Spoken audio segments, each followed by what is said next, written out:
পঞ্চগড়ে ভুয়া bank account ও জমির জাল দলিল করে হয়রানি, মিথ্যে মামলা দেওয়ার প্রতিবাদে সংবাদ সম্মেলন অনুষ্ঠিত হয়েছে। রবিবার দুপুরে পঞ্চগড় জেলা শহরের পুরাতন ক্যাম্প এলাকায় পঞ্চগড় মিডিয়ার হাউস হলরুমে ভুক্তভোগী পরিবারের সদস্যরা এই সংবাদ সম্মেলনের আয়োজন করে। এ সময় লিখিত বক্তব্য পাঠ করেন ভুক্তভোগী মির্জা আব্দুল বাকি। তিনি বলেন, ২০২২ সালে জেলা শহরের মিঠাপুকুর এলাকায় ভুক্তভোগীর প্রায় ২৫.৬২ শতক জমি পারিবারিক প্রয়োজনে বিক্রি করতে গেলে দেখেন স্থানীয় টেকনিক্যাল স্কুল অ্যান্ড কলেজের অধ্যক্ষ দেলদার রহমান দিলু জমির জাল কাগজ তৈরি করে দখলে নিয়েছেন। পরে দলিল বাতিলের মামলা করা হলে আদালতে নিষেধাজ্ঞা দেন ওই জমির উপর। পরে তিনি জমি কবজা করতে না পেরে ভুক্তভোগীর নামে ঢাকার আগারগাঁয়ে অগ্রণী ব্যাংক শাখায় একটি ভুয়া অ্যাকাউন্ট খোলেন। এভাবে দেশের বিভিন্ন স্থানে অন্তত 10টি অ্যাকাউন্ট খোলেন। পরে সেসব ব্যাংকে চেক ডিসঅনারের মামলা দায়ের হয়। এভাবে দীর্ঘদিন ধরে দেলদার রহমান দিলু অসংখ্য মানুষকে হয়রানি করছেন। অবিলম্বে তার অপকর্মে বন্ধে সরকারের ঊর্ধ্বতন মহলের দৃষ্টি আকর্ষণ করে তার দৃষ্টান্তমূলক শাস্তির দাবি করেন ভুক্তভোগী। এতে ভুক্তভোগী আশিকি রব্বানী, ABM জয়নাল ইসলাম খানসহ জেলার বিভিন্ন গণমাধ্যমে কর্মরত সাংবাদিকরা উপস্থিত ছিলেন। ওখানে তদন্ত করতে বললো, ওরা তদন্ত করে করলো, ওরা তদন্ত প্রতিবেদন দিল। সেখানে দেখা গেল যে এই আমার নামে যে ভুয়া অ্যাকাউন্ট খুললো, এই অ্যাকাউন্ট খোলা, তারপর এই আমার নামে যে চেক ডিজাইন করে মামলা করল আনোয়ার, এই আনোয়ার এবং ওই ব্যাংক কর্মকর্তা দুইজন, একজন হলো যাচাইকারী কর্মকর্তা, একটা হলো ম্যানেজার, ব্রাঞ্চ ম্যানেজার ফিরোজউদ্দিন, আর ওনার নাম শাহাবুদ্দিন, প্রিন্সিপাল অফিসার। এদের দুইজন প্লাস আনোয়ার হোসেন এবং ওখানে যারা সাক্ষী ছিল, এই 5 জনকে অভিযুক্ত করলো ডিবি অফিস।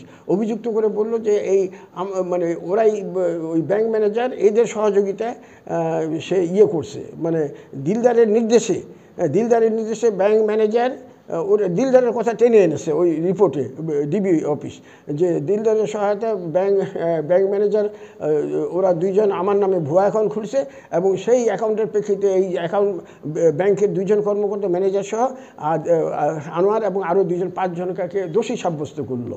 এই দিলদার আমাকে একদিন ওখানে ভয় দেখায় যে তুমি যদি তোমার জমি আমাকে লিখে না দাও, তোমার বিরুদ্ধে 64 জেলায় মামলা হবে, এইভাবে বলে সে চলে যায়। তারপর তো দেখি ওখানে জমি বায়নামার ওই আনোয়ার হোসেন 2টা মামলা করলো, আর এই সম্প্রতি ওই জমি বায়নামার মামলা থেকে আমি অব্যাহতি পেয়েছি পঞ্চগড় জজ কোর্ট থেকে।